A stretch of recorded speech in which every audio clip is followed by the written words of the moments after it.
චක්කවාලේසු අත්‍රා ගච්ඡන්තු දේවතා සද්දම්මං මුනි රාජස්ස සුනන්තු සග්ග මොක්ඛදං ධම්මස්සවන කාලෝ අයං බදන්තා ධම්මස්සවන කාලෝ අයං බදන්තා ධම්මස්සවන කාලෝ අයං බදන්තා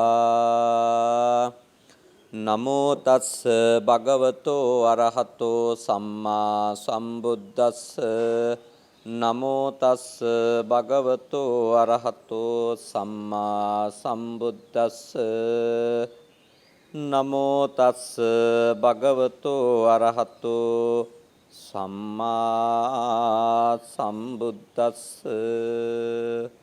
පතිරූපදේශ වාසෝච පුබ්බේච කත පුඤ්ඤතා අත්ත සම්මා පනිදිච ඒතං මංගල මුත්තමං තේ. කාරුණික ශ්‍රද්ධාකාමී පින්වතුනි, මේ උතුම් පොහොය දවසේ ඔබ හැම කෙනෙක්ම උතුම් ධර්මානුශාසනාව සමග සම්බන්ධ වෙලා සිටින අවස්ථාව. මේ උතුම් පොහොය දවසේ උදෑසන ඔබත් සමග මේ දහම් හමුවට සහභාගී වෙන්න ලැබීම අපි තාම භාග්යක් කොට සතුටක් කොට සලකනවා. විශේෂයෙන්ම සිරස මාධ්‍ය නාලිකාව සෑම පොහොය දිනකම ඔබගේ අවබෝධය වැඩි දියුණු කරන්න, ඔබගේ නුවණ වාදනය කරගන්න ආයතනයක් විදියට ඊටාම කැපවීමකින් සිදු කරන උතුම් වැඩසටහන. අද දේශනාවේදී මම කරුණු කීපයක් ඔබත් එක්ක සාකච්ඡා කරන්නට කල්පනා කරා. විශේෂයෙන්ම හිත හදාගන්න, දුකින් නිදහස් වෙන්න අපට උපකාරවත් වෙන මූලික කාරණා මොනවද කියන එක පිළිබඳව යම් අවබෝධයක් මේ දේශනාව තුළදී ඔබත් සලසා ගන්න, ඔබත් එක්ක ඒ පිළිබඳව යම් කිසි අදහසක් බෙදා හදා ගන්න තමයි අපි කල්පනා කළේ. මා සඳහන් කරපු ගාථා ධර්මය මහා මංගල සූත්‍රයෙන් උපුටාගත් ගාථා ධර්මයක්. පතිරූපදේශ වාසෝච පුබ්බේච කත පුඤ්ඤතා අත්ත සම්මා පනිදිච ඒතං මංගල පුත්තමං. පතිරූපදේශ වාසෝච, අපි තාම සරලව සිංහල භාෂාවට ඒක ඒ පාලි වැකිය පරිවර්තනය කරගත්තොත් සුදුසු පරිසරයක වාසය කිරීම කියන එක. දුකින් නිදහස් වෙන්න හිතන කෙනෙකුට ඔහු ජීවත් වෙන පරිසරය ඊටාම වැදගත් කාරණයක් බව අපි අමතක නොකළ යුතුයි. ඊටාම වැදගත් කාරණයක්. අපට ලැබෙන පරිසරය තුළ බොහෝ දේවල්, අපට ලැබෙන සමාජ සාධක එක්ක බොහෝ දේවල් තීරණය වෙනවා. අපේ කොයි විදියට හැසිරෙනවද, කොයි විදියට හැසිරෙන්නේ නැද්ද, මේවට පාරිසරික බලපෑම, පරිසරයේ තිබෙන සම්බන්ධය ඊටාම ප්‍රබල එකක් බව බුදුදහම පිළිගන්නවා. ඒ හින්දා මම බුදුදහමට අනුව දුකින් නිදහස් වෙන්න හිතන අයට මූලිකවම තාම යහපත්, නිවැරදි, උසස් ප්‍රබුද්ධ පරිසරයක් පැවතීම භෞතිකවත් සමාජීයවත් අත්‍යවශ්‍ය කරුණක් බව මෙහිදී අවධාරණය කරන්නට කැමතියි. තාම අවශ්‍යය. මොකද අපි ළමයෙක් ගත්තත් කුඩා කාලේ ඉඳලා එයා නිතර දකින දේ, එයාට නිතර ඇහෙන දේ, නිතර එයාගේ ඉන්ද්‍රියන්ට ස්පර්ශ වෙන දේ. එයාගේ හැසිරීම් පසුකාලීනව තීරණය කරන්න. පසුකාලීනව එයාගේ ජීවිතයේ කොයි වාගේ චර්යාවන් දකින්ට ලැබෙනවාද කියන කරුණට ලොකු බලපෑමක් වෙන දෙයක්. අපි පුංචි කාලෙම ඉගෙන ගත්ත සත්ති ගුම්බ ජාතකය. ඔබට මතක ඇතිය. එහිදී ගිරවුන් දෙදෙනාගේ කතාව. එහෙම කිව්වන් තමයි ඔබට හොඳට මතක් වෙන්නේ. ගිරවුන් දෙදෙනාගේ කතාව. එක කඳු මුදුනක තිබුණු ගහක තමයි මේ ගිරා පැටව් දෙදෙනා ඉපදුනේ. එක්තරා දවසක හමපු දැඩි සුළඟක් නිසා ඒ කැදල්ල විසිරීලා යනවා. ගිරා පැටව් දෙන්න අපේ කතාවේ තියෙන්නේ කන්දේ දෙපැත්තට වැටෙනවා. කන්ද එක පැත්තක ඉන්නවා තාපසයෝ. කන්දේ අනිත් පැත්තේ ඉන්නවා හොරු ටිකක්. එතකොට කාලයක් තිස්සේ මේ ගිරා පැටව් දෙන්න මේ කණ්ඩායම් දෙක ගාව වෙනස් අත්දැකීම් ලැබමින් ජීවත් වෙනවා. එක ගිරවෙක් තාපසයොත් එක්ක ඔහු ජීවත් වෙනවා. අනිත් ගිරව හොරු ඉන්න පරිසරයේ ජීවත් වෙනවා. දැන් අපිට පේනවා කාලයක් යනකොට එක ගිරවෙකුගේ චර්යාවන්, කතා බහ, හැසිරීම සම්පූර්ණයෙන්ම අනෙක් ගිරවට සාපේක්ෂව වෙනස් වෙනවා. කෙනෙක් ඊටම ලස්සනට කතා කරද්දී, හැසිරෙද්දී අනෙක් ගිරවගේ ඒ හැසිරීම සම්පූර්ණයෙන්ම ඒකේ අනිත් පැත්ත වෙනවා. නරක විදියට කතා කරනවා, නපුරු විදියට කෑ ගහනවා, හැසිරෙනවා, විනය නැතුව ඉන්නවා. මේ විදිහේ ගොඩක් ප්‍රශ්න එනවා. ඇත්තටම ඔබ මෙහෙම හිතන්න. ඒ ගිරව් දෙන්න තාපසයෝ ගාවට වැටිච්ච එක්කෙනා එදා ඒ අහම්බයක් විදියට හමපු හුළඟෙදී හොරු ගාවට වැටුණා නා. හොරු ගාවට වැටිච්ච එක්කෙනා තාපසයෝ ගාවට වැටුණා නා. අද දැන් තියෙන වර්තමාන අපි ඉගෙන ගන්න බණ කතාවේ තියෙන ඉන්න හොඳ ගිරවා නරක ගිරවා වෙනවා. නරක ගිරවා හොඳ ගිරවා වෙනවා. එයයි හැම වෙන්නේ. එයාලා හැදෙන පරිසරය. එයාලා හැදෙන තැන. තාපසයෝ කියන්නේ පුහුණු වෙන කණ්ඩායමක්. හොරු කියන්නේ ඊටාම නරක චර්යාවන් ටිකක් එක්ක පුරුද්දට ඇබ්බැහි වෙච්ච විදියට ජීවත් වෙන කණ්ඩායමක්. එතකොට යම්කිසි කෙනෙකුට හොඳ පුහුණුවක් ලැබෙන පරිසරයක හිටියොත් තමයි යා වෙනස් වෙන්නේ. හොඳ පුහුණුවක් ලැබෙන පරිසරයක. පුහුණුවක් නොලැබෙන පරිසරයක කෙනෙක්ව වෙනස් කරන එක තාම දුෂ්කර කාරණයක්. හරි පුහුණුවකට ලක්වීම ඕනම මනසක් වෙනස් වෙන්න අත්‍යවශ්‍ය දෙයක්. හරි පුහුණුවක් ලැබෙන පරිසරයක කෙනෙකු ජීවත් වීම අත්‍යවශ්‍ය කරුණක්. එයාගේ මේ ලෝක ජීවිතයට, එයාගේ පරලෝක ජීවිතයට මේ හැම දෙයකටම මේක අවශ්‍ය දෙයක්. ඒ නිසා පාරිසරික කාරණාව කියන එක අතිශයින්ම වැදගත් කරුණක් බව ඔබ අවබෝධ කරගන්නට ඕනේ. ඔබේ දරුවෝ හදද්දී, ඔබ දුකින් නිදහස් වෙන්න කරන කටයුතු වලදී, ඔබ ඊටාම හොඳ පෞල් ජීවිතයක් ගෙවන්නට හිතනවා නම් අතිශයින්ම වැදගත්. දැන් සාමාන්‍යයෙන් ඉතින් හොඳ පරිසරයක් කියවම අපේ ඔළුවට එන්නේ සාමාන්‍ය සරලම අදහස ගහකොළ තියෙන ඊටාම හොඳ දර්ශනයක් සහිත, හොඳ වාතාශ්‍රයක් සහිත ඒ භෞතික පරිසරයට අදාළ දේවල් ටික තමයි අපේ ඔළුවට සාමාන්‍යයෙන් එන්නේ. ඒ ටිකත් අත්‍යවශ්‍යයි.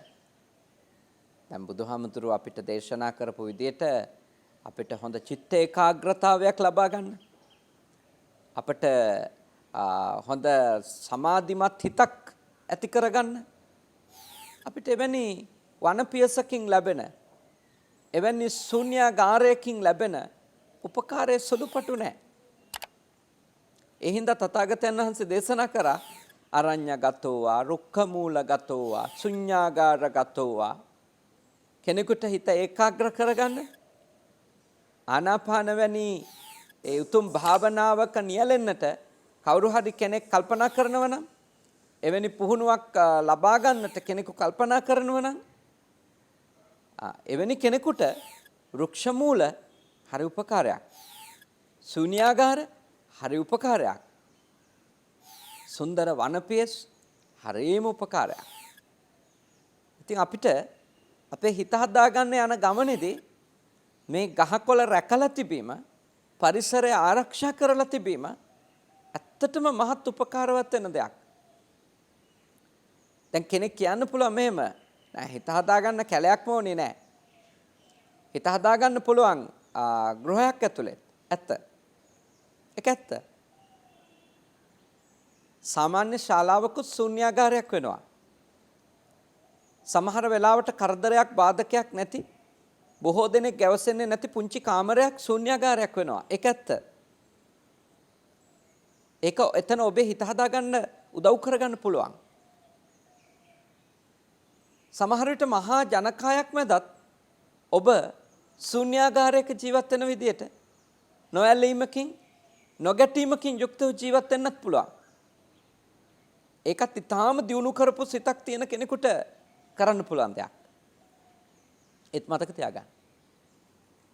කෙනෙකුට වනපියසකින්, ශූන්‍යාගාරයකින්, වෘක්ෂ මූලයකින් ඒ ඇසුරේ හිතක් පුහුණු කරන්න පටන් ගන්නකොට ලැබෙන උපකාරය, ලැබෙන උදව්ව තාම විශාල එකක්. තාම විශාල එකක්. සිද්ධාර්ථ ගෞතමයන් වහන්සේ ඔබ දන්නවා ඒ රමණීය නේරංජන ගම් තීරේ තමයි, ඒ වනපියස් අතර තමයි වැඩිපුර ගැවසෙමින් හිටියේ. ඒ ඇසතු බෝරුක් වලින් ගැවසිච්ච ගයාව, බුද්ධ ගයාව. ඔබ දන්නවා ඒ උතුම් වෘක්ෂ මූලයන්හි තමයි උන්වහන්සේ තමන්ගේ හිත හදන ඒ පුහුණුවේ නියැලුනේ. එතකොට අසංඛ්‍ය 4කුත් කල්ප ලක්ෂයක් පාරමී පුරපු දීපංකර පාදමූලයේ ඉඳලා ඊටත් එහා දීර්ඝ කාලයක් තමයි ඇත්තටම බෝධිසත්ව පාරමී කාලය. තවත් අසංඛ්‍ය 16ක් ඈතට දිවෙන පුහුණුවක නියැලිච්ච උතුමෙක්. ඒ උත්තමයන් වහන්සේ බුද්ධත්වයට පත් වෙන්නට සූදානම් වෙන ඒ අවස්ථාවෙත් උන්වහන්සේ ඇසුරු කරමින් ඉන්නවා වෘක්ෂ මූලයක්. උන්වහන්සේ ඇසුරු කරමින් ඉන්නවා ලස්සන ගංගා තීරයක තියෙන තාම රමණීය වනපියසක්. ගමට ගොඩාක් දුරත් නැති, ගමට ගොඩාක් ළඟත් නැති, ප්‍රතිපහසුකම් සැලසෙන සේනානි ගම ආසන්නයේ පිහිට තිබෙන, සස්ත්‍රීක කුඹුරු ආයවල් තියෙන, සිටුමැදුරුත් තියෙන ඒ ආසන්න වනලැබ තමයි උන්වහන්සේ තමන්ගේ ආධ්‍යාත්මික පුහුණුවට තෝරගෙන තිබුණේ. ඒ උතුම් පරමාර්ථ සාධනය කරගන්න උන්වහන්සේ වීරිය වැඩුවේ එවැනි පරිසරයක. ඒ උතුම් වෘක්ෂ මූලය ඇසුරු කරගෙන සිද්ධ කරපු ආධ්‍යාත්මික ගවේෂණයේදී තමයි උන්වහන්සේ සත්‍ය අවබෝධ කරන්නේ. ඒකින් කියන්නේ සවැත් නුවර උන්වහන්සේ ජේතවන මහා විහාරයේ දේශනා පවත්වන වෙලාවේ ඒ පන්සල ඇතුළේදී කෙනෙක් අවබෝධයට පත් වුණේ නැහැ කියලා කියන්නේ. තවත් වෙලාවක උන්වහන්සේ මහමග වඩිමින් ඉඳිතේ කුණුවස් කරමින් ඉඳපු සුනීතට දේවල් කියන දෙනකොට එයාට ලැබුණු අවබෝධය ඒක මහමග සිද්ධ වෙච්ච දෙයක්. වනපියසවල් වල වගේම බාහිර වෙනත් තැන්වලදීත් උතුම් අවබෝධයට පත්වෙච්ච උතුමයෝ ඉන්නවා. නමුත් අපේ ශාස්ත්‍රවරයාගේ ගවේෂණය ගැන මම සඳහන් කළේ ඔබට. ඒ විතරකුත් නෙවෙයි, උන්වහන්සේ අර මම සඳහන් කරපු අවස්ථාව ඇතුළත් බොහෝ අවස්ථාවල ඒ වනපියසක කෙරෙන පුහුණුව, ශුන්‍යාගාරයක කෙරෙන පුහුණුව ගහකොළ පරිසරය ඇසුරු කරගෙන සිද්ධ කරන පුහුණුව ඉතාම උපකාරවත් බව ඇත්තටම සිහිපත් කරලා තිබෙනවා. උන්වහන්සේ අවධාරණය කරලා තියෙනවා අපිට. ඒ නිසා මම ඔබට යෝජනා කරනවා බාහිර පරිසරය, භෞතික පරිසරය, එහි තිබෙන රටාව, එහි තියෙන ස්වභාවය නොවැදගත් නෑ කෙනෙකුට හිත හදාගන්න යන ගමනට. ඉගෙන ගන්න ළමයෙකුට. දැන් අපි අපේ භික්ෂු පුහුණු ආයතනය, මේ වැඩ ඉන්න මේ ස්ථානය අපි පුළුවන් තරම් උත්සාහ කරනවා විශාල ගහකොළ ටික ආරක්ෂා කරන්න. සමහර වෙලාවට මේ අප ස්ථානයේ පිහිටලා තිබෙන ඒ පරිසරයේ භූමිය අපිට අයිති නෑ. වෙන මේ ගම්වැසියන්ට අයිති ඉඩකඩම් ඒත් ඔවුන්ගේ වත්තේ තියෙන ගහ වුණත් අපි ඒක පුළුවන් තරම් සංවර්ධනය කරන්න, ඒක පුළුවන් තරම් ආරක්ෂා කරගන්න අපි කැපවීම කරනවා. ඒ ගස් කපන එක නැත්තම් කන්ද කපන්න හදන එක අපි ගොඩාක් වෙලාවට ඒගොල්ලන්ට දැනුවත් කරන එක කරන්න එපා කියන එක.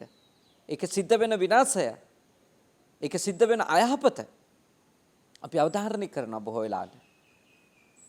ඒ මොකද හේතුව මෙහි වැඩ ඉන්න අපිට මේ ගහකොළ ටික හරි උපකාරයක් වෙලා තියෙනවා. අපිට හොඳ වාතාශ්‍රය ලැබෙන්න, අපිට සාමකාමී මනසක් හැදෙන්න, අපිට හොඳට හිත එකඟ කරගෙන අපේ ආධ්‍යාත්මික කටයුතු වල නියැලෙන්න මේ සුන්දර ගහකොළත් එක්ක තියෙන මේ පුංචි වනපියස පවා අපිට ගොඩක් උදව් වෙලා තියෙනවා. ගොඩක් උදව් වෙලා තියෙනවා. අපි මම ඔබට යෝජනා කරන හැම මිනිහෙකුගේම වගකීම තමයි කෙනෙකුගේ හිත හදා ගන්න හැම ගහක්ම උදව් කරනවා කියන එක තේරුම් ගන්න කියන එක. හැම මිනිහෙක්ම වගකීමක් වෙන්න ඕනේ ඒක. ඒක තේරුම් ගන්න එක. කෙනෙකුගේ ජීවිතය පවත්ව ගන්න හැම ගහක්ම උදව් කරනවා. පුංචි කොළයක් පවා ගහක උදව් කරනවා. අපේ දූල පුතාලා ඒක හොඳට තේරුම් ගන්න ඕනේ. ගහක කොළ අත්තක්වත් කඩන්න නැති වෙන්න අපි අපේ හිත හදන්න ඕනේ. අපි දෙයක් ගොඩනගන්න, දෙයක් වෙනස් කරනකොට පුදුම සැලසුම් සහගතව දුරදිග බලලා හොඳට හිතලා මතලා කල්පනාකාරීව කටයුතු කිරීම අත්‍යවශ්‍ය දෙයක්. අත්‍යවශ්‍ය දෙයක්. එහෙම නැති වුණොත් අපිට හිත හදාගන්න තියෙන, අපිට හුස්ම පොදක් ගන්න තියෙන, අපේ ඊළඟ પરම්පරාවට වතුර පොදක් බොන්න හේතු සකසලා දෙන ඒ පරිසරය විනාශ කරලා දැම්මොත් ලොකු අර්බුදයකට යයි. ලොකු අර්බුදයකට යයි අපි. ඊළඟ પરම්පරාව ඊටාම දරුණු විපත් වලට ගොදුරු වෙයි. කුරුල්ලෙක් දකින්නේ නැති, කුරුල්ලෙක්ගේ හඬක් ඇහෙන්නේ නැති, සමනලෙක් දකින්නේ නැති, වත්කූරෙක් දකින්නේ නැති. ඊටාම අවාසනාවන්ත පරිසරයක් අපේ රට තුළ උදා වෙන්න පුළුවන් මේ යන විදිය දිගටම ගියොත්. මම යෝජනා කරනවා අපේ දූල පුතාලට සමහර වැඩිහිටි මිනිස්සු ළමයි හදන්න බෑ. ඒ මිනිස්සු වෙනස් වෙන්න කැමති නැහැ. ඒ මිනිස්සු තමන්ගේ ඔළුවේ තියාගත්තු දේවල් හරියටම හරි කියලා හිතෙනවා. සමහර විට තමන්ගේ තියෙන දැවැන්ත කෑදරකම් නිසා, ධන තෘෂ්ණාව නිසා ඔවුන් හිතනවා ඔවුන් හරි කියලා. ඔවුන්ට කොච්චර නිවැරදි වෙන්න යෝජනා කරත් ඔවුන් ඒක අහන්නවත් සූදානම් නැති මිනිස්සු ඉන්නවා. මම අපේ දූල පුතාලට යෝජනා කරනවා. ඔබලාට පුළුවන් මේ රට හදන්න. ඔබලාට පුළුවන් මේ රට වෙනස් කරන්න. කොහොමද? ඔබ පටන් ගන්න. ටොෆි කොලයක්වත් ටොෆි එකක් ආපු වෙලාවට ඒකේ කොලේවත් පරිසරයට දාන්න නැතුව, ගහක් මුලට කැලෑවකට විසි කරන්නේ නැතුව, පාරට විසි කරන්නේ නැතුව යන්න ඔබ ඉගෙන ගන්න. ඔබ පාවිච්චි කරන ටොෆි කොලේ පවා ඔබේ සාක්කුවේ දාගන්න. ඔබේ ගෙදරට ගේන්න. ඔබේ ගෙදර තියෙනවා ප්ලාස්ටික් පොලිතින් ආදී දේවල් දාන භාජනයක්. එහෙම භාජනයක් ගෙදර තියෙන්න ඕනේ. ඒ භාජනෙට දාන්න. හැබැයි ඒ භාජනට කවදාකවත් ඉඳුල් දාන්න එපා. ඒක තියෙන්න ඕන ප්ලාස්ටික් පොලිතින් ඒ වගේ දේවල්. දි รา පත් නොවන ඒවා. ඉඳුල් වෙනත් දේවල් ඒකට වෙන භාජනයක් ගෙදර තියන්න. ඔබ ඒක පටන් ගන්න. ඔබට පුළුවන් ඒක පටන් ගන්න. ඔබ කොහේ ගියත් යෝගට් එකක් කෑවත්, කිරි පැකට් එකක් බිව්වත්, දවටපු අයිස්ක්‍රීම් එකක් කෑවත්, මොකක් හරි කොලයකින් ආවරණය කරපු අයිස්ක්‍රීම් එකක් කෑවත්, ඒක කොලේ අරන් එන්න. මගේ අත්දැකීම මම අපේ දුල පුතාලට කිව්වොත් මම හැම දවසකම උදෑසන මේ පන්සලෙන් නික්මිලා යනවා. මං හිතන්නේ මම පන්සලේ අවුරුද්දට උදේ දාණයෙන් පස්සේ ඉන්න දවස් ගාන අඩුයි නැති දවස් ගාන වැඩි. බොහෝ වෙලාවට මම දානේ වළඳින්නේ කඩෙන්. අරගත්තු බත් පාර්සලයක් අරගෙන තමයි මම වළඳින්නේ. වාහනේ තියාගෙන. පාරක අයිනේ ගහක් මුලක නවත්තගෙන හෙවණක අපි වළඳිනවා. බනවලට ඈත යද්දි. මොකද සමහරලාට පැය 4-5 සමහරලාට පැය 7-8 අපිට සමහර දේශනාවලට යන්න වෙනවා. ඔබ විශ්වාස කරන එකක් නැහැ. අපි අම්පාරට ගිහිල්ලා එහිදී බත් පාර්සලයක් අරගෙන දානේ එක විදියට එක වැළඳුවත් ඒකේ තියෙන පොලිතින් කොලේ අපි ගේනවා අතුරු ගිරියට. අපේ වාහනේ පිටිපස්සේ අපි ඒක බෑග් එකක දාලා වාහනේ තින්දුල් ගඳ ගහන්න නැති වෙන්න හදාගෙන අපි අරන් එනවා. අරන් ඇවිල්ලා අපේ කුණු භාජනයට තමයි ඒක දාන්නේ. අපි කවදාවත් කිසිම දිනක අපි දාලා නැහැ ඒක. අපි මොන දේ පරිභෝජනය කරත් ගමනක් අතරතුරේ අපේ කැලි කසල ටික අපි අරන් එනවා. අරන් ඇවිල්ලා අපි අපේ පන්සලේ තියෙන කසල වෙන් කරලා අපි තැම්පත් කරන්නේ භාජන වලට දානවා. අපි අපේ පන්සලේ ඒ නීතිය තදට පවත්වනවා. මෙහි පොඩි හාමුදුරුවෝ 80ක් ඉන්න තැන. ඕගොල්ලෝ වගේ චූටි හාමුදුරුවලා. අවුරුදු 7-8 චූටි හාමුදුරුවලා ඉන්න 80 දෙනෙක්.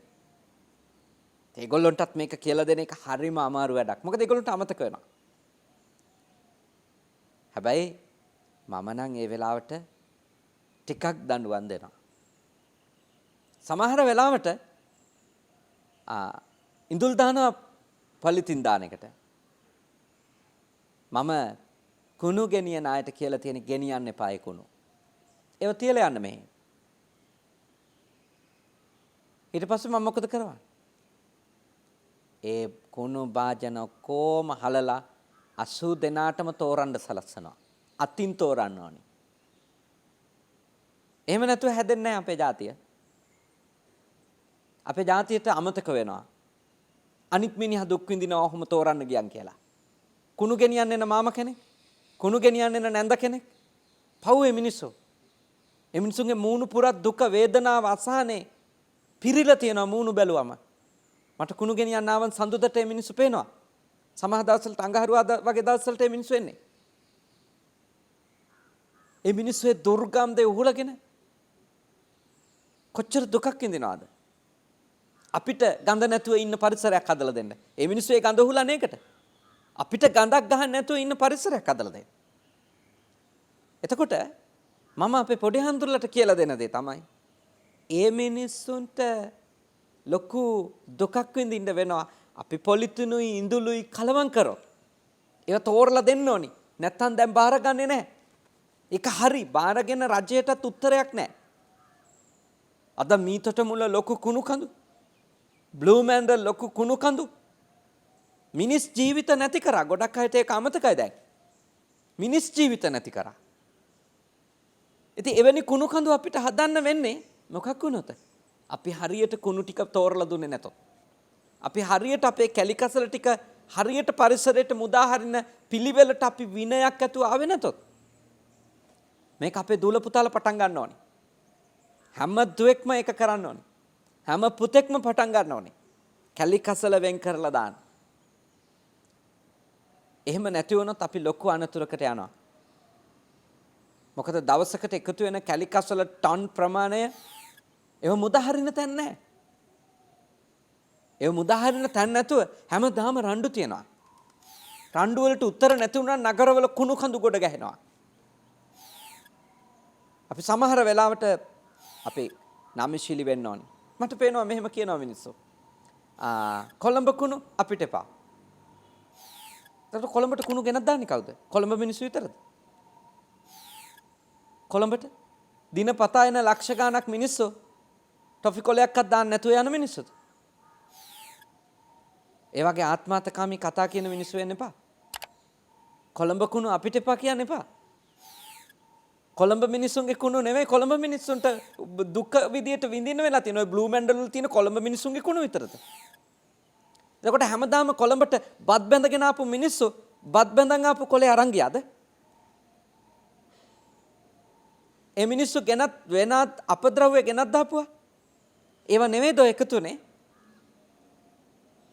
ඒ නිසා අපේ අසාධාරණ වෙන්න හොඳ නැහැ. අයුක්ති සහගතව හිතන්න හොඳ නැහැ අපි එහෙම.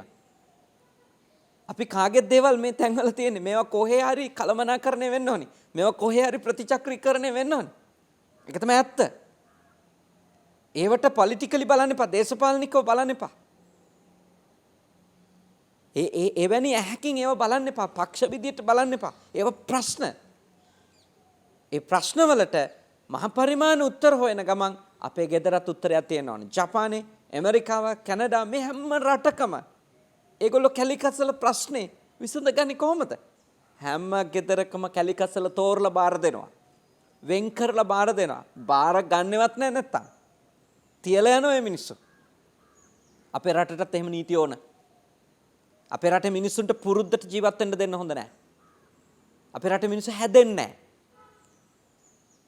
පරිසරය ඕනි කිය කතා පැවැත්වුවට මොකද? තමන්ම පරිසරය නාස්ති කරනවා. තමන්ම පරිසරය විනාශ කරනවා. ඒ නිසා ප්‍රතිරූප දේශයකදී ඒ භෞතික පරිසරය රැකීම අපේ වගකීමක්. භාග්‍යවතුන් වහන්සේ වදාහලා මෙහෙම පිරිසිදු ජලයට මල මුත්‍ර හෙළුවොත් කෙල ගැහුවොත් භාග්‍යවතුන් වහන්සේ වදාලා හිවල්ලු කියලා කැනහිල්ලු කියලා. පිරිසිදු ජලයට යමක් එකතු කරන එක උපසම්පදා භික්ෂුවකට ඇවතක්. සිල් බින්දින එකක් ඒක. එයා සීලය අපිරිසිදු කරගත්තු කෙනෙක් වෙනවා. පිරිසිදු ජලයක මේ ගහකොළ එක අපිට එහෙම වැරදියට හැසිරෙන්න අපේ තථාගතයන් වහන්සේ මඟ පෙන්වලා නැහැ. අපේ තථාගතයන් වහන්සේ ඉපදුනේ වෘක්ෂ මූලයක් ඇසුරු කරගෙන. බුද්ධත්වයට පත් උනේ වෘක්ෂ මූලයක් ඇසුරු කරගෙන. අපේ තථාගතයන් වහන්සේ පිරිනුවම් පෑවෙත් උපවත්තන සල්ුයනේ ඒ මහා සල් වෘක්ෂ දෙකක් අතර හදපු ආසනයක. උන්වහන්සේගේ අවසන් හුස්ම හෙලන්නේ තෙවෙනි තැනක. පරිසරයේම ඉපදිලා පරිසරයේම වැඩ ඉඳලා පරිසරය තුලදිම තමන්ගේ ජීවිත ගමන නිමා කරපු උත්මයෙක් අපේ ශාස්ත්‍රවරයා. එතකොට බෞද්ධයෝ වන අපට අනිත් මිනිස්සුන්ට වඩා කොහොමත් පරිසරය ගැන හැඟීමක් තියෙන්න ඕන. අනිත් මිනිස්සුන්ට ඒව ගැන එච්චර අදහසක් නොවෙන්න වෙන හේතු තියෙනවා. මම දන්නවා ඒවා. නමුත් ඒ ජාතීන් අතරත් මුස්ලිම්, දෙමළ, කතෝලික ඒ ජාතීන් අතරත් ගහකොළට හරි ආදරේ මිනිස්සු ඉන්නවා. ඒ දැන් පිටරටවල වලට ගියොත් පුදුම විදියට ගහකොළ රකින්නවා. හරියට ආරක්ෂා කරනවා. ගහක කොළයක් කඩන්න බෑ. ඒවට දඩ ගහනවා. දඬුවම් හම්බ වෙනවා. එච්චරට පාරිසරික නීති තියෙනවා ලෝකේ. ඒ හින්දා අපි හොඳ පරිසරයක්, හොඳ භෞතික පරිසරයක් හදාගමු. ඒක අපේ ආධ්‍යාත්මික දියුණුවට උදව්වක්. ඒක පටන් ගන්න ඕනේ එළියෙන් නෙමෙයි. ගෙදරින්. ගෙදරින් පටන් ගන්නවා. ඒක අත්‍යවශ්‍යයි. මොකද අපි අපේ සම්මා ආජීවය පවත්වා ගනිද්දී පරිසරය රැකීම අත්‍යවශ්‍ය අංගයක් වෙනවා. බුදුහාමුදුරුවෝ දේශනා කරන්නේ සම්මා ආජීවයෙන් ජීවිතය පවත්වාගෙන යන කෙනෙක් නම් එයා වසවිස වෙලඳන් කරන්න එපා කිව්වා. දරුණු අවියාවුද ඒව වෙලඳන් කරන්න එපා කිව්වා. දැන් බලන්න සම්මා ආජීවයේදී ඒ යෝජනා කරපු දේවල් සම්පූර්ණයෙන්ම ජීව පද්ධතිය ආරක්ෂා කරන්න.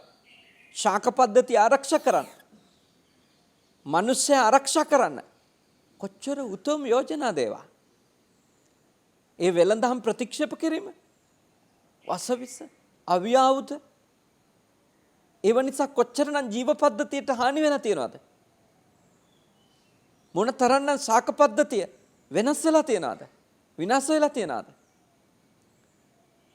එඳ මම යෝජනා කරන අපේ දූල පුතාලට වගේම අපේ අම්මා තාත්තලට තාමත් අපේ රටේ මිනිස්සුන්ට තමන්ගේ ගෙදර එළවලුවක් පළතුරු පැලයක් එළවලු පැලයක් හදාගන්න බැරි තත්වයක් නැහැ. තියෙන්නේ කම්මැලිකම. වෙන මුකුත් නෙමෙයි කම්මැලිකම. කඩ කෑම කන්නම තියෙන ලෝලත්වය. හැම දෙයකම කඩේට දුවන්න තියෙන කැමැත්ත. කම්මැලිකම විසින් නැති කරපු જાතියක් සිංහල જાතිය කියන්නේ. කම්මැලිකම. අන් කිසිවක් නෙමෙයි කම්මැලිකමයි අපේ තියෙන ලොකුම අපලේ. අපි හිතන් ඉන්න අපිට තියෙන සෙනසුරුගේ අපලේ කියලා. අපිට තියෙන රාහුගේ අපලේ. අපේ රටට තියෙන්නේ ඔක්කොම දෙයියන්ගේ භූතයින්ගේ කරදර. ඇත්තටම ඒ මොන අපලයක්වත් නෙමෙයි තියෙන්නේ. ලොකුම අපලේ කම්මැලිකම. විනයක් නැතිකම. ඕවා තමයි අපිට තියෙන අපල. කම්මැලි නැත්තම් අපිට හැම ගෙදරකම අවශ්‍ය අමු මිරිස් කරලා හදා ගන්න පුළුවන්. මේ වගේ පුංචි මල් පෝච්චි එකක් පුළුවන් ඒක කරගන්න. ඒත් අපි රාජ්‍යයට දේශපාලකයින්ට ඔක්කොටම සාප කර කර අමු මිරිස් කිලෝ එක 800යි 1000යි කියලා බැන අපි යනවා කඩගානේ. අපි අපේ ගෙදර අමු මිරිස් පැලයක් ඉඳ ගන්න නැහැ. අපි අපේ වත්තේ දෙයක් කරන්න හිතන්නේ නැහැ. කරපිංච කොලේ කියන කඩේට යනවා. ගෙදර කරපිංච ගහක් ඉඳ ගන්න බලන්නේ නැහැ. මොකද හැමෝම ජීවත් වෙන්නේ මහල් නිවාසවල නෙමෙයි. ලෝකෙ පිට රටවල් වල යුරෝපේ රටවල් වල මම ගොඩ සංචාරය කරලා තියෙනවා. ඒ රටවල් වල මිනිස්සු ඔබ විශ්වාස කරන්න තමන්ට තියෙන චූටි ලොකු මහල් නිවාසවල හැබැයි තමන්ට තියෙනවා පොඩි ඉඩක් ජනේලයත් එක්ක චූටි ඉඩක් පොඩි බැල්කනි එකක් වගේ එකක්. ඒ ඉඩේ කොච්චරනම් තමන්ගේ ගෙදරට අවශ්‍ය කරන තක්කාලි පැලේ කරපිංච පැලේ අපේ සිංහල මිනිස්සු වවාගෙන ජීවත් වෙනවා. ඔවුන් ඒවා ආරක්ෂා කරගන්න අධික හිම වැටෙන කාලට ගේ ඇතුලේ තියා ගන්නවා ටික. ඒවා බීජ විනාශ වෙන එක වළක්ව ගන්න. මතක තියා ගන්න. කම්මැලි නැත්තම් වස නැතුව විස නැතුව එක එළවලුවක් ගෙදර හදා ගන්න තාමත් අපේ රටේ පුළුවන්. වස කලවම් කරපු නැති, විස කලවම් කරපු නැති. ගලවලා ගේන්න කලිනොත් කොළ ටික ලස්සනට තියන්න කියලා තෙල් ගහන රටක්. කොළ ටික ලස්සනට තියන්න. කොළ ටික ෆ්‍රෙෂ් විදියට පේන්න තියන්න. මම යෝජනා කරනවා මැලවිලාවත් නැති කොළ තියෙනන් ඒ කොළ නොකයින් එක හොඳයි කියලා. ಗುಣ වෙන්න කියලා කොළ කනවට වඩා හොඳයි ඒ જાතියේ කොළ දැක්කන් අහක බලන් යන එක. මොකද ඔය බොහෝ දැහැමි ගොවියෝයි කියන මිනිස්සු අන්තිම පව්කාරයෝ. ඒක මතක තියාගන්න. අද අන්තිම අධර්මිෂ්ඨ වැඩ කරන ගොවියෝ. අහිංසකයි අනේ පව් කියලා කියනවා තමයි. හැබැයි ඒගොල්ලෝ ගොඩක් වස එකතු කරමින් මිනිස්සුන්ගේ ජීවිත විනාශ කරනවා. ගොවිතැන දුක් විඳින එකක් මම දන්නවා. පොළොන්නරුවේ, අනුරාධපුරේ, අම්පාරේ මොන දුකක්ද විඳින්නේ? ගිනි කට්ට අවුවේ. වතුර ටික හරියට දුන්නේ නැතොත් දස දුකක් විඳිනවා. හැබැයි ඒ මිනිස්සු තේරුම් ගන්න ඕන තව දෙයක්. ඒ මිනිස්සු සීමාව ඉක්මවලා අද කම්පැනි එක එක්කහුව වෙලා කරන වසවිස කෘමිනාශක රසායනික ද්‍රව්‍ය මේ පරිසරයට මුදාහැරීම අස්සන්න නෙලන්න කලිනුත් මඤ්ඤොක් කාලේ ගලවන්න කලින් දවසේ යූරියා ගහනවා. කොච්චර පව්කාරයෝද? මොන තරම් පව්කාරයෝද? අපි මඤ්ඤොක් කාලයක් කෑවේ කොච්චර නිර්භයවද? අද හොඳට තියෙන දිගට ලස්සනට ගැලවිච්ච මඤ්ඤොක් කාලයක් දැක්කොත් මම නම් ගන්න නැහැ. මොකද මගේ පොඩි හම්තුරුලට අපි මේ උයලා දෙන්නේ. ඒ මොකද හේතුව? හොන්දට ගැලවෙන්න කියලා අල කැඩෙන්නේ නැතුව ගැලවෙන්න කියලා ඒකටත් පෝර ගන්නවා. එහෙම තමයි අපේ ජාතිය අද වැඩ කරන්නේ. අද රෝහල් පිරිලා පිළිකා රෝගීන්ගෙන් ඉන්නේ, වකුගඩු රෝගීන්ගෙන් ඉන්නේ මතක තියාගන්න. ඒ තමන්ම වපුරපු බීජ බව. තමන් ඒ දුක් විඳින්නේ තමන්ම හදන පරිසරයේ බව. තමන් ඒ විඳවන්නේ තමන්ම වපුරපු බීජවල ප්‍රතිඵල විදියට පව මතක තියාගන්න ඕනේ. අද මිනිස්සු ලොකු බේත් අහුරකුත් බොන තත්ත්වයට තමන්ගේ ජීවිතේ පත් කරගෙන තියෙනවා. අනුන්ගේ ජීවිතත් පත් කරලා තියෙනවා. අපිට නිරෝගී જાතියක් වෙන්න ඕන නම් අපි පරිසරෙත් එක්ක හරියට වැඩ කරන්න ඕන. අන්තගාමි ඒ ප්‍රතිපදාව වෙනුවට අපි අපේ ගහකොළත් රකින්න, සතාසීපාවත් රකින්න, මේ පරිසරයේ වාතාශ්‍රය රකින්න ඒ උතුම් ජීවන ක්‍රමයකට අපි පුරුදු වෙන්න ඕන. පුහුණු වෙන්න ඕන. ශබ්ද වලින් පවා, මම කියන්නේ ශබ්ද වලින් පවා අපි යම් කිසි විනයක් හදා ගන්න ඕන ශබ්ද දූෂණය සම්බන්ධ. බෞද්ධයෝ අනිත් ආගමිකයෝ දිනපතා ස්පීකර් ගැට ගහගෙන කෑ ගහන්න ඕනේ නෑ අපි. අපේ අත්‍යවශ්‍ය විශේෂ පින්කමක් නම්, උත්සවයක් නම් අපි ශබ්ද විකාශන යන්ත්‍රයක් පාවිච්චි කරට කමක් නෑ. ඒත් හැමදාම මං හිතන්නේ අපි හැමදාම මහා නද දීගෙන කෑ ගහන්න ඕනේ. හැබැයි මෙහෙමයි. එක බෞද්ධයන්ට කිව්වොත් පන්සලේ පිරිත් දාන්න එපා හැමදාවට. ඒක කියනවා නම් මුස්ලිම් අයටත් කියන්න ඕනේ. නැතුව බෞද්ධයින්ට විතරක් නීති දාන්න ආවොත් ඊට පස්සේ ජාතීන් කුලල් කනවා. ආගම් කුලල් කනවා. ඊළඟට බෞද්ධයෝ අහන ඇයි මුස්ලිම් අය කෑ ගහන්න දීලා බෞද්ධයන්ට විතරද ස්පීකර් එපා කියන්නේ? මුස්ලිම් අය අහන පන්සල් වල දාන්න දීලා පැය 24ම අපිට විතර දෙපා කියන්නේ. නෑ අපි කවුරුත් ඒක ගැන විනයක් හදා ගන්න ඕන. මුස්ලිම් අයට තමන්ගේ පල්ලිය ඇතුලේ ඒ අවශ්‍ය දේ කියා ගන්න පුළුවන්. ඒක හැම උදෑසනකම ලතෝනි දෙන්න ඕනේ නෑ. අපිත් හැම උදෑසනකම පීරිත් දාගෙන කෑ ගහන්න ඕනේ නෑ. පීරිත් අහන්න ඕනේ මිනිස්සු අහගන්නේ ගෙවල් වල ඉඳන්. මගේ පන්සලේ අපි උදේට පොඩි හාමුදුරුවෝ කවුරු පිරිත් කියනවා. පිරිත් සජ්ජායනා කරනවා. ඒත් අපි ස්පීකරෙන් කියන්නේ නැහැ. මොකද අපි දන්නේ නැහැ මෙහෙ ලෙඩ්ඩු ඉන්නවද කියලා. මේ ගමේ කරදරයක් දන්නේ නැහැ මිනිස්සුන්ට. අපෙන් මේ මිනිස්සු ඇත්තටම ඉල්ලීමක් කරලත් නැහැ. පිරිත් කියන්නේ කියලා. ඉතින් අපි ඒක කරන්නේත් නැහැ. අපි කියලා තියෙන්නේ කාට හරි පිරිත් අහගන්න ඕන නම් මෙහෙට ඇවිල්ලා පිරිත් අහන්න. ඉතින් මම ඔබට යෝජනා කරන්නේ පිරිත් ටිකක් ඇහුණා, බණ ටිකක් ඇහුණා කියලා මහ වදයක් නෙමෙයි. ඒත් අපි ඒවයිත් පාලනයක් තියෙන්න ඕන. ඕනවට වඩා ඊටාම දැඩි ශබ්ද අපි දැන් ඒවයින් ඈත් වෙන්න කාලේ හරි. ඒවා මේ නොදියුණු මිනිස්සුන්ගේ ගති. මහා ഘോഷා කරන එක නොදියුණු කමේ ලක්ෂණයක්. පාරක යද්දි බලන්න ලෝකේ රටවල් වල හෝන් හඬක් ඇහෙන්නේ වාහනයක. ඇත්තටම මෙහෙ හෝන් නැතුව එලවන්න බෑ කියලා තමයි හැම දෙනාගේම පිළිගැනීම වෙලා තියෙන්නේ. ඒක හරි ඛේදවාචකයක්. කොච්චර හෝන් හඬවල්ද? කොච්චර ශබ්දද? දැන් මා දැක්ක පහුගිය දවසක බස්වල එක හෝන් එක නෙවෙයි අර පොලිසියෙන් ඒවා පරීක්ෂා කරනවා. සමහර බස්වල හෝන් 10 තියෙනවා. ගණිනවා පොලිස් නිලධාරියා 1 2 3යි කියලා. එක බස් එකකට හෝන් 10ක් මොකටද? දැන් තේරුම් ගන්න. අපි මෙහෙම පරිසරයට හිංසා කරන්න හොඳ නැහැ. ඒ පරිසරය අපිට පෙරලා ප්‍රතිචාර දක්වනවා. අපිට රට නැති කරලා තියෙන්නේ සූද්දෝ නෙවෙයි අපි. අපි තමයි රට නැති කරගන්නේ. අපි තමයි අපේ පරිසරය විනාශ කරගන්නේ. සුද්දොන්ට වෙන ඇජෙන්ඩා ඇති. ඒක හරි ඒගොල්ලන්ට දේශපාලනික අදහස් තියෙනවනේ. ඒගොල්ලන්ට දේශපාලන ඉලක්ක ඇති ලංකාව සම්බන්ධ. ඒක අනිවාර්යයි. ඒක ඇති. හැබැයි මතක තියාගන්න. අපි විසින් අපේ රටට කරන විනාශ ටික අපි නවත්ත ගන්න ඕනේ. අපේ පරිසරය වනසන්න. අපේ වාතාශ්‍රය විනාශ කරලා දාන්න. අපේ ජල පද්ධතිය, අපේ ශාක පද්ධතිය. අපි ප්‍රතිරූප දේශයක් ගැන හිතනවා නම් සම්පූර්ණයෙන්ම අපේ චර්යාවන් සම්පූර්ණයෙන්ම වෙනස් කර ගන්නට ඕනේ. ඒක පටන් ගන්න ඕනේ ගෙදරින්. කාගෙන්ද පටන් ගන්න ඕනේ? ඔබෙන්. පටන් ගන්න ඕනේ මගෙන්. තාමත් මේ උදෑසන ඔබට ඇහෙනවා කුරුල්ලෝ අඬනවා. ඒ ඇයි? අපි මෙහි පරිසරයේ පුළුවන් තරම් රකින්න හින්දා කුරුල්ලෝ අඬනවා. මේ දවස්වල ගොඩාක් රස්නේ. ගොඩාක් රස්නේ. අපිට වගේම සත්තුන්ටත් හරිම තිබහයි. වතුර ටිකක් තියන්න. ඒ සත්තුන්ට බොන්නත් වතුර භාජනයක් තියන්න.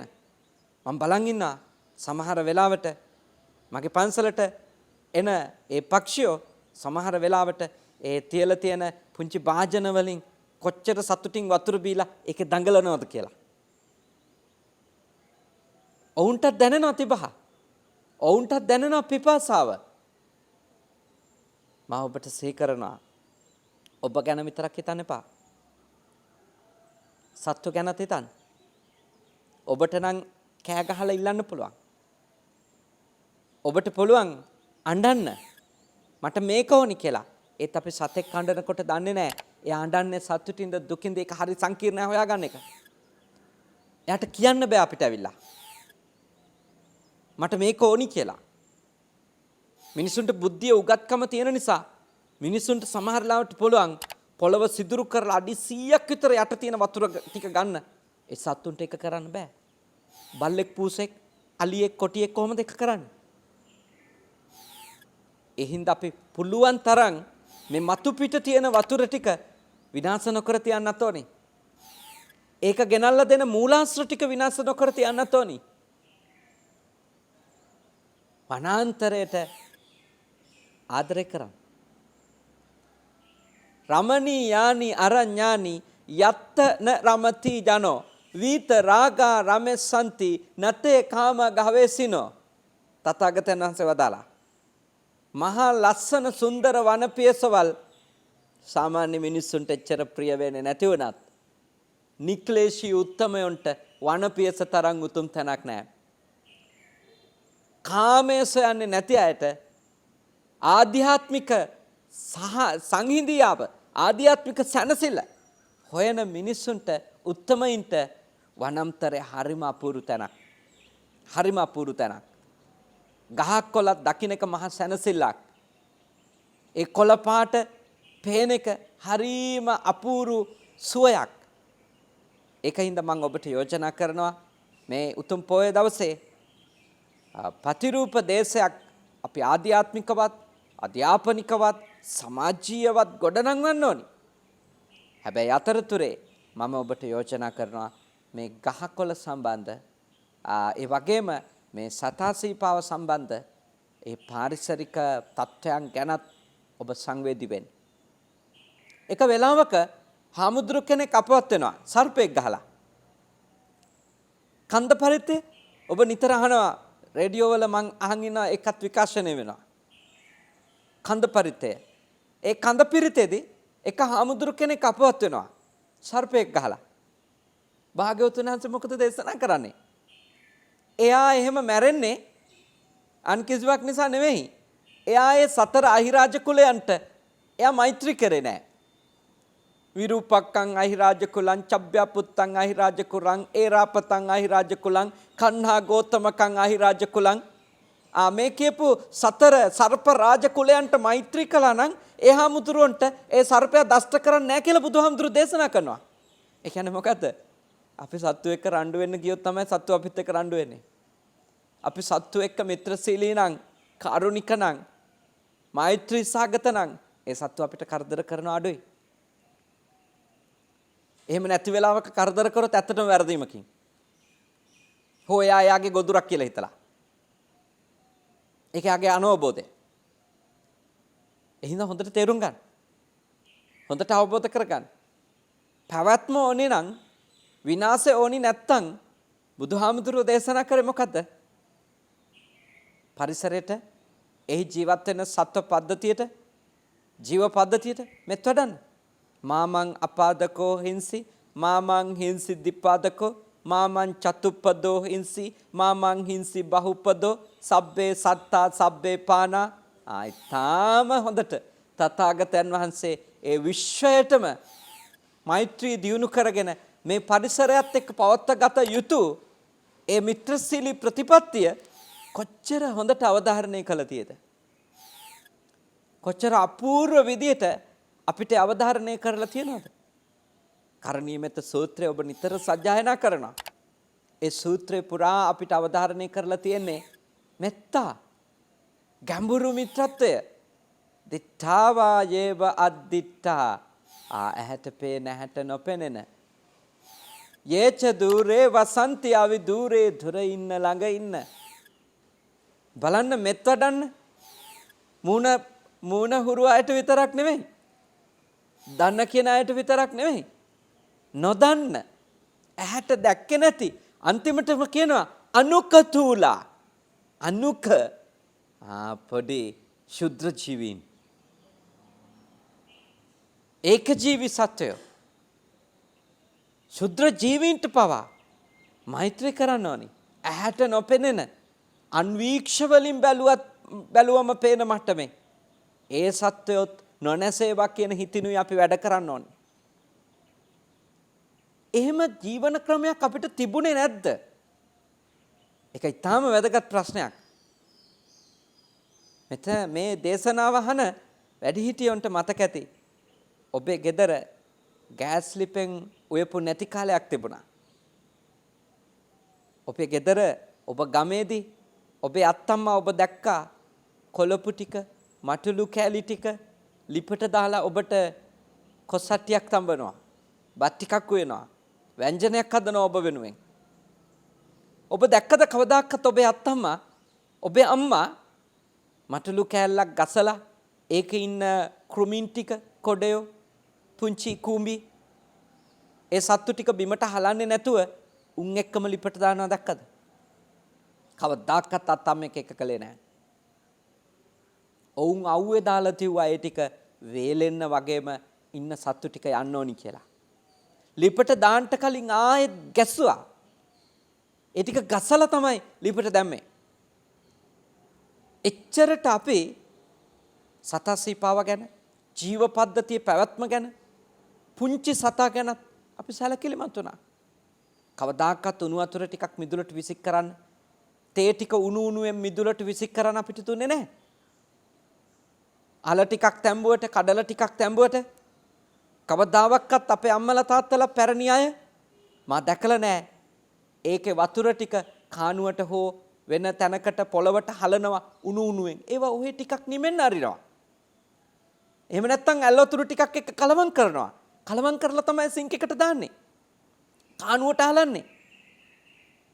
ඉස්සර තිබුණේ ගම්වල පිළිකන්නට දාන්නේ.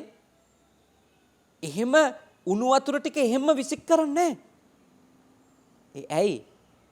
ඔවුන් කල්පනා කළා තව සත්වය ජීවත් වෙන බව. තව පරිසරයේ දේවල් පවතින ඕනි බව. මම ඔබට යෝජනා කරනවා. ඒ වගේ හොඳ අතීතයක් තිබුණා. ඒක තලු මර රහ කර කියෝ ඉන්න නෙමෙයි ඕනි. ඒ අතීතෙන් අපි පාඩම් ඉගෙන ගන්න ඕනි. අපිට ඉවසිල්ලක් තියෙන්න ඕනි. අපි උණුවෙන් කිසිම දෙයක් පරිසරයට මුදා හරින්නේ නැතුව ඉන්න. අපිට ඉවසිල්ලක් තියෙන්න ඕනි. අපි කන බොන දේ ඉවත් කරන අපද්‍රව්‍ය ටික පාරට දාන්නේ නැතුව ඉන්න. අපිට ඉවසීමක් තියෙන්න ඕනි. නිවැරදි තැනවල විතරක් මල මුත්‍රා අයින් කරන්න. අපිට ඉවසීමක් තියෙන්න ඕනි. ඒකට මහ පාර පාවිච්චි කරන්න බෑ. ඒකට තන පිට්ටනිය ගහකොළ තියෙන තැන් එහෙම පාවිච්චි කරන්න බෑ. ඉන්න හොඳට හිතන්න. ඊටාම කාරුණික වෙන්න මේ පරිසරය ගැන. ඔබ පරිසරය ගැන කාරුණික වෙනකොට ඔබගේ ගොඩාක් හැසිරීම වෙනස් වෙයි. මේ පොයේ දවසේ ඔබත් එක්ක මේ කරන සාකච්ඡාව අතිශයින් වැදගත්. අද ඉන්න අපිට විතරක් නෙමෙයි. තව අනාගතේ පහළ වෙන પરම්පරා ගානකට මේ දේශනාව ඇතුලේ අපි සාකච්ඡා කරපු දේවල් වැදගත්. නිවම් දකින්න හිතන පිරිසටත් අරන්නේ වනපියස් වැදගත්. ගහකොළ සතාසීපාව ජීවත් වෙන ඒ පරිසරය ඉතාම වැදගත්. ඒ විතරකුත් නෙමෙයි මතක තියාගන්න. හොඳ අධ්‍යාපනයක් ලබන්න හිතන අයට ඒ ගහකොළ ඇසුරු කරගෙන මහ පොළව ඇසුරු කරගෙන හැදෙන මිනිස්සු වෙනත් ආකල්ප තියෙන මිනිස්සු. උදාර සිතුවිලිත් එක්ක ඒ මිනිස්සු හැදෙන්නේ කොන්ක්‍රීට් බිල්ඩින් ඇතුලේ විතරක් හොඳ යහපත් මිනිස්සු හදන එක ලේසි වැඩක් නෙමෙයි. ඒ මිනිස්සුන්ට පාරිසරික අධ්‍යාපනයක් තියෙනවනේ. මහ පොළව එක්ක ජීවත් වෙන ශාක පද්ධතිය, සත්ව පද්ධතිය, මේ ජීව පද්ධතිය තියෙන විවිධත්වයන් අඳුන ගන්න අධ්‍යාපනයක් ඇතුලේ තමයි මිනිහෙක්ගේ හිතේ කෙලෙස් අඩු වෙන්නේ. රුදුරු සිතුවිලි අඩු වෙන්නේ. උදාර මනුෂ්‍ය සිතුවිලි වාදනය වෙන ඒවා හරිම උදව්වක්. කරුණාව, දයාව, අනුකම්පාව ඒවා කොච්චර ඕන දේවල්ද? මහරහතන් වහන්සේ කෙනෙක් තමයි උපරිමයෙන් බිහි කරගන්න ඕනි. ඒත් අඩුම කරුණාවන්ත, මනුස්සකම තියෙන, දයාව අනුකම්පාව තියෙන, ගහක් දැක්කම් පොල්ලක් අරන් ගහගෙන යන්නේ නැති. ඒක දැකලා සතුටු වෙන, ඒකට වතුර ඩිංගක් දාන්න හිතෙන. එහෙම ළමෙක් හැදෙන්න ඕනි. ඒකට පරිසරය ඕනි. ඒ වගේම Tamanටත් ජීවත් වෙන්න, ගොවිතැන්පත් කරගන්න, වෙලහෙළඳම් කරගන්න පරිසරය රැක ගන්න ඕනි. පරිසරය විනාශ කරලා අපි කියමුකෝ ලස්සන හොටෙල් එකක් හදාගන්නවා ගඟක් ගාව. ඊළඟට හොටෙල් එකේ වැසිකිලි ටික, හොටෙල් එකේ සෝදන දේවල් වල තෙල් මිශ්‍ර වතුර ටික ඔක්කොම ගඟට හරවනවා. එතකොට ගඟ විතරක් නෙමෙයි ඉවර වෙන්නේ, හොටෙල් එකත් ඉවර වෙනවා. ඒ ඇයි? මිනිහෙක් යම්කිසි වෙලාවක කැම කන්න නවත්තන්න හේතුව වෙන්නෙම එතන ලස්සන ගඟක් තියෙනවා. ඒ දිහා බලාගෙන විවේකයෙන් කැම ටිකක් කන්න මිනිහෙක් හොටෙල් එකක් එතන තියෙන හොටෙල් එකට වැඩි කැමැත්තකින් එනවා. ඒත් හොටෙල් එකේ මිනිහා කරන්නේ එතන වැසිකිලි ටික ගඟට හරවන එක න ะ. ඇල මාර්ගයට මල මුත්‍රා ටික දාන එක න ะ. ඇල මාර්ගයට හොදන තෙල් ඉඳුල් ටික එකතු කරන එක නම් ඒ මිනිහා මොකද කරගන්නේ? ගඟ නෙවෙයි වනසන්නේ තමන්ගේ දරුවන්ගේ ජීවිතේ. ඒක තේරුම් ගන්න. ගොඩාක් අය හිතනවා මේ ඔක්කොම එළියෙන් කරපු දේවල් කියලා. එළියෙන් ඇවිල්ලා අපේ ජාතියට කරපු දේවල් වලට වඩා අපේ ජාතිය මේ පරිසරයට කරන ඊටාම අයහපත් මැදිහත් වීම නිසා වෙච්ච ටික වැඩි. ඊටාම වැඩි ඒ ටික. එඳ හිතන්න. අපේ මනුෂ්‍යකම් වාදනය කරමු. අපේ උදාර උසස් ගුණධර්ම වාදනය කරගමු. අලුතින් අපේ ධර්මයට අනුව අපි හිතන්න පටන් ගමු. අපේ ගහකොළ ගැන, සතා සීපාව ගැන, සමස්ත මනුෂ්‍ය සංහතිය ගැන අපි හිතන්න පටන් ගමු. අපි යහපත්ව හිතුවොත්, නිවැරදිව හිතුවොත්, අපි හරි පෞරුෂයක් ඇතුව අපි තීරණ ගත්තොත් මතක තියාගන්න. රටක් විදියට, ජාතියක් විදියට අපි මේ ලෝකෙ සුවපත් වෙනවා. පරලොව සුවපත් කරගන්න මේ පරිසරය ඔබට කවදාවත් උදව්වක් මිසක පරලොව සුවයට හානියක් නම් කරන්නේ නැහැ. ඔබ මෙහෙම කියනවා. බෝගහ ගාවට ඇවිල්ලා වාඩි වුණාම පුදුම සැනසෙල්ලක් දැනෙනවා හාමුදුරනේ කියලා. ඇත්ත. ඒ වෘක්ෂය ගාව තිබෙන සුවය කොන්ක්‍රීට් බිල්ඩිමක් ඇතුලේ ලැබෙන්නේ නැහැ. ඒ වෘක්ෂයේ මුලක්වත් පාගන්නේ නැතුව එමු. කොළයක්වත් කඩන්න නැතුව එමු. බෝ වෘක්ෂයේ විතරක් නෙමෙයි, පුංචි තනකොළ ගහකත් තිබෙන වටිනකම අවබෝධ කරගමු. ඊටාම ශ්‍රද්ධාවෙන් මේ පොය දා උදැසන පතිරූප දේශයක එක පැත්තක් විතරක්, එනම් භෞතික පරිසර පැත්ත ගැන බෞද්ධයෝ විදියට, රටේ පුරවැසියෝ විදියට අපි හිතිය යුත්තේ කොයි විදියේ දැහැමි පදනමකද කියන එක ගැන මේ දේශනාවේදී ඔබත් එක්ක සාකච්ඡා කරන්නට යෙදුණා. මේ දේශනාව තුළ අපි දියුණු කරන්න උත්සාහ කළේ දරුණු තෘෂ්ණාව දුරු කරගෙන, දරුණු ද්වේෂය දුරු කරගෙන, මෝහයෙන් අවිද්‍යාවෙන් වැසෙන්නේ නැතුව සම්මා ආජීවය මත පදනම් වෙලා පාරිසරික ප්‍රතිපත්තිය ඔබේ ජීවිතේ හදාගන්න කියන එක.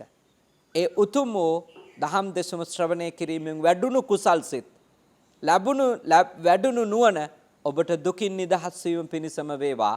දෙවියන්ටත් මියගිය නෑයන්ටත් ඔබෙත් මගෙත් උදාර මාතෘ භූමිය වෙනුවෙන් දිවිදුන් උදාර විරුවන්ටත් මත්ද්‍රව්‍යෙන් මත්වතුරෙන් රටදෑ ආරක්ෂා කරමින් ඉන්න විශේෂ බලකාය රණවිරුවන් ඇතුළු කොට සියලු සත්පුරුෂයින්ටත් රටටත් සමස්ත ජනතාවටත් මේ ලෝක වශයෙන් යහපතක් වේවා, සෙතක් වේවා, ශාන්තියක් වේවා.